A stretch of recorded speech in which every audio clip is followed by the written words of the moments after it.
आइए बच्चों, आज आपका बायोलॉजी की क्लास में पुनः स्वागत है।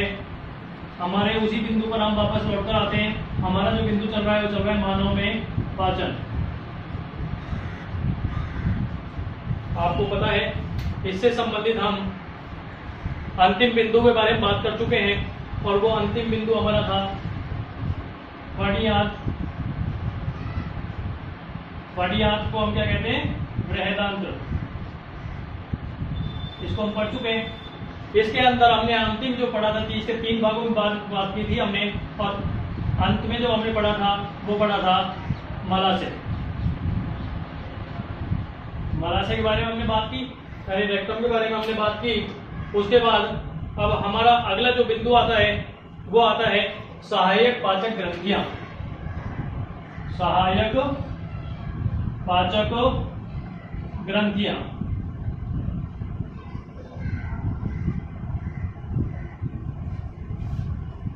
देखिए बच्चों, आप जब भी क्लास में बैठते हो ना, तो पेन और नोटबुक साथ लेकर बैठा करो।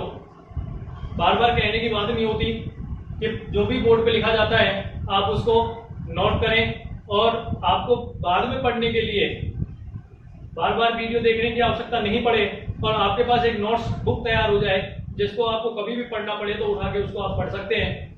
इसलिए आप विशेषकर इस बात का ध्यान रखा करो कि समझकर और उसको लिखकर हमेशा अपने पास सेव कर लें, स्टोर कर लें, जिससे आपको कभी भी आवश्यकता पड़े तो आप उसको आसानी से पढ़ सकते हैं। हमारा मानव में पाचन जो चल रहा था उसमें हम बड़ियाद के बारे में बात कर चुके हैं। अब हमारा जो बिंदु आता है वो सहायक पाचक ग्रंथियां आता है। सहायक पाचक ग्रंथि नाम से स्पष्ट हो रहा है। सहायक पाचक ग्रंथि, पाचक का मतलब जो भोजन को पचाने में सहायता करते हैं, ऐसी ग्रंथियों के बारे में हम बात करने जा रहे हैं जो हमारे भोजन के पाचन में सहायता करती है। तो बिंदु का नाम भी हमारा क्या हो गया? सहायक पाचक ग्रंथियां। ठीक है। सहायक पाचक ग्रंथियों में सबसे पहले हम जो बात करेंगे वो बात करेंगे लार ग्रंथियों के बारे में। इसके बारे में बात करेंगे लार ग्रंथियों के बारे में। लार ग्रंथियां कहाँ पाई जाती है? हमारे मुख के अंदर पाई जाती है, मुख गुहा के अंदर पाई जाती है। जैसे ही हम भोजन को अंतर्ग्रहण करते हैं, अंतर्ग्रहण करने के पश्चात उसको मुख में चबाया जाता है। चबाने के बाद जब हम उसको चबाते हैं तो मुख में उसमें क्या मिलाती जाती है? लार मिलाती जाती है। लार क्यों मिलाई जाती है? उस भोजन को लसलसा बनाने के लिए, जिससे वो अपनी जो दूरी है उसको आसान बना सके, आसानी से अंदर प्रवेश कर सके। कहाँ? ग्रसनी के माध्यम से वो कहाँ जाएगा? आमाशय के अंदर जाएगा, जहां उसका पाचन होना है। क्लियर है? कोई दिक्कत नहीं है। तो हम सबसे पहले जो बात करने जा रहे हैं वो करने जा रहे हैं लार ग्रंथियों की। आप लिखिए, इसके बारे में बात कर रहे हैं हम लार ग्रंथियों की। हमारा जो बिंदु है वो क्या है? सहायक पाचक ग्रंथियां। उसके अंदर हमारा सबसे पहला जो बिंदु आता है वो आता है लार ग्रंथियां। लार ग्रंथियां, इनके बारे में हम बात कर रहे हैं। लिखिए, इसमें मनुष्य में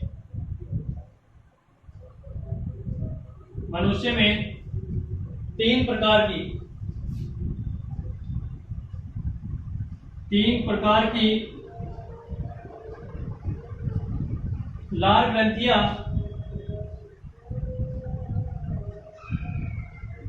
पाई जाती हैं। कितने प्रकार की पाई जाती है? 3 प्रकार की पाई जाती है। क्या पाई जाती है? लार ग्रंथियां पाई जाती हैं। मनुष्य में कितने प्रकार की लार ग्रंथियां पाई जाती हैं? कितने प्रकार की पाई जाती हैं? 3 प्रकार की पाई जाती हैं। प्रत्येक का नाम लिखिए। तो पहला आता है हमारा अधोजिह्वा।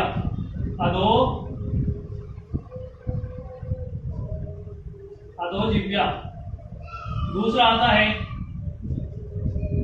अधोहन, और तीसरा जो आता है वो आता है पैरोटिड। देखिए, 3 हो गए। पहला है अधोजिह्वा, दूसरा है अधोहन, और तीसरा है पैरोटिड। ठीक है। क्या लिखना है हमको? लार ग्रंथियां लिखनी है। लार ग्रंथियां जो हमारा टॉपिक है, उसके बाद हम लिखेंगे मनुष्य में 3 प्रकार की ग्रंथियां पाई जाती हैं। कौन कौन सी पाई जाती हैं? अधोजिह्वा है, अधोहन और पैरोटिड। ये 3 प्रकार की ग्रंथियां मानव के अंदर पाई जाती हैं जो भोजन के पाचन में सहायता करती है। ठीक है। अब इसमें पैराग्राफ चेंज करके और स्टार लगा के लिखिए कि लार में लगभग लार में लगभग 98%, देखो कहीं कहीं आपको 98% मिलेगा और कहीं कहीं आपको 99.5% भाग भी मिलेगा। दोनों ही ठीक है। यदि दोनों ही बिंदु एबीसीडी में आ जाते हैं तो आप 99.5% को लिखिए, और यदि ये नहीं आता है, ये आ जाता है, तो आप 98% उसमें लिख सकते हैं। लार में लगभग 99.5% या 98% जल उपस्थित होता है।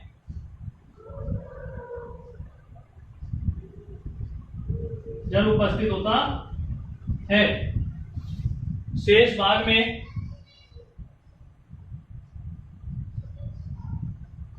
कार्बनिक एवं अकार्बनिक, देखो नाम से स्पष्ट हो रहा है, दोनों शब्द नाम से स्पष्ट हो रहे हैं। एक है कार्बनिक और दूसरा है अकार्बनिक। आपको ध्यान आ गया होगा कार्बनिक और अकार्बनिक पढ़ते ही ध्यान आ गया होगा कि हम रसायन विज्ञान में चले गए। रसायन विज्ञान में हमने पढ़ा है ना कार्बनिक और अकार्बनिक। रसायन कौन, दोनों नाम है किसके, रसायन विज्ञान के, कार्बनिक रसायन और अकार्बनिक रसायन, यानी ऑर्गेनिक केमिस्ट्री और इनऑर्गेनिक केमिस्ट्री दोनों हम पढ़ रहे हैं। ठीक है, क्लियर। कार्बनिक कौन सी है, जिसमें हम कार्बन का अध्ययन करते हैं, और अकार्बनिक जिसमें कार्बन नहीं होता है, उन जो विषयों का अध्ययन करते हैं वो अकार्बनिक के अंदर आता है। किसमें, रसायन विज्ञान के अंतर्गत। अकार्बनिक लवण लाइसोजाइम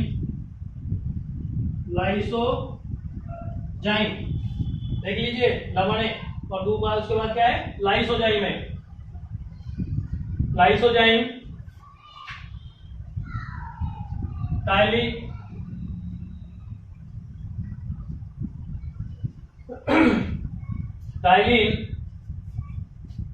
और म्यूसिन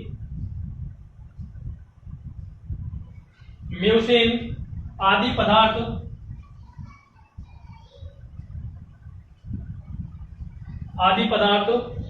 उपस्थित होते हैं। किसमें होते हैं, लार के अंदर। जल की मात्रा कितनी पाई जाती है, 98 या 99.5%। प्रश्न क्या आ सकता है, लार ग्रंथियां, दिख रहा है ना, लार ग्रंथियां कितने प्रकार की होती हैं, कितने प्रकार की होती हैं, 3 प्रकार की। प्रत्येक का नाम लिखिए, क्या लिखेंगे, अधोजिह्वा, अधोहन और पैरोटिड। और तीसरा क्या है, लार में जल की कितनी मात्रा पाई जाती है, लार में जल की कितनी मात्रा पाई जाती है। 98% आता है तो 98%, वरना 99.5% आपको मिलेगा। दोनों ठीक है, उपस्थित होता है। और शेष भाग में क्या क्या पाए जाते हैं, कार्बनिक, अकार्बनिक लवण, लाइसोजाइम, टाइलिन, म्यूसिन आदि पदार्थ इसमें उपस्थित होते हैं। ठीक है, आगे लिखिए। म्यूसिन भोजन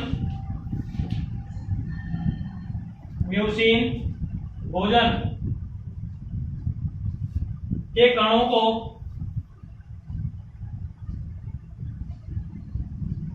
को चिपचिपा बनाने का कार्य करता है। चिपचिपा बनाता है। चिपचिपा क्यों बनाता है कि चिपचिपा बनने के बाद जैसे ही उसको हम अंदर प्रवेश करवाते हैं तो ग्रसनी में वो जाता है। ग्रसनी की जो नली है ना, उसमें आसानी से अंदर जा सके। अंदर जाने के बाद कहां पहुंच सके, अमाशय के अंदर पहुंच सके। किसके लिए, पाचन के लिए। इसलिए उसको कैसा बना दिया जाता है, चिपचिपा बना दिया जाता है या लसलसा बना दिया जाता है। आगे लिखिए, लाइसोजाइम और लाइसोजाइम लिखा है ना हमने, लाइसोजाइम क्या करता है, जो भोजन में हानिकारक पदार्थ होते हैं। लाइसोजाइम भोजन में हानिकारक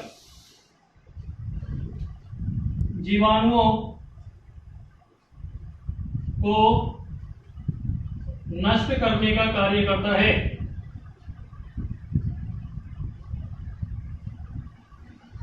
सुन लो, लाइसोजाइम जो है क्या करता है, भोजन में हानिकारक जीवाणुओं को नष्ट करने का कार्य करता है। कौन करता है, लाइसोजाइम।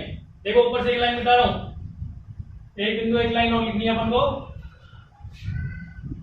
टाइलिन केवल, अब हम बात कर रहे हैं टाइलिन की। टाइलिन केवल कहा? पैरोटिड ग्रंथि में। कहा? पैरोटिड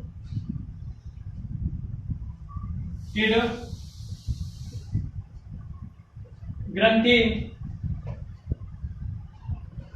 की लार में पाई जाती है।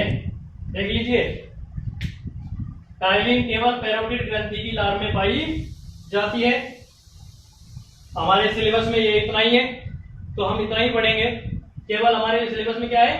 लार के बारे में दे रखा है। किसके बारे में दे रखा है? लार के बारे में। तो हम लार के बारे में ही पढ़ेंगे, ठीक है। मैं आपको बार बार कहता हूं कि अब अगला जो टॉपिक आएगा, ये बता देता हूं मैं आपको, अगला जो हमारा बिंदु आने वाला है वो लीवर आने वाला है या यकृत आने वाला है। उसके बारे में हम अगली कक्षा में बात करेंगे। उससे पहले मैं आपको एक निवेदन करना चाहता हूं कि आप जो भी वीडियो देखते हैं तो हमारा जो चैनल है उसको सब्सक्राइब करना ना भूलें, और सब्सक्राइब करने के बाद आप बेल आइकन को भी दबाएं, जिससे जैसे ही आपके पास वीडियो डाली जाती है तो नोटिफिकेशन के द्वारा तुरंत आपको सूचना मिल जाए कि सर के द्वारा नई वीडियो डाल दी गई है, तो आप उसको समय पर ही देख सकें और समय पे अपने बिंदुओं को, अपने टॉपिक को क्लियर कर सकें, आपको किसी प्रकार की कोई दिक्कत नहीं आए। इसलिए आप सब्सक्राइब करना और बेल आइकन को दबाना ना भूलें। अब हम कल बात करेंगे अगले टॉपिक के बारे में, लीवर या फिर यकृत। नमस्कार।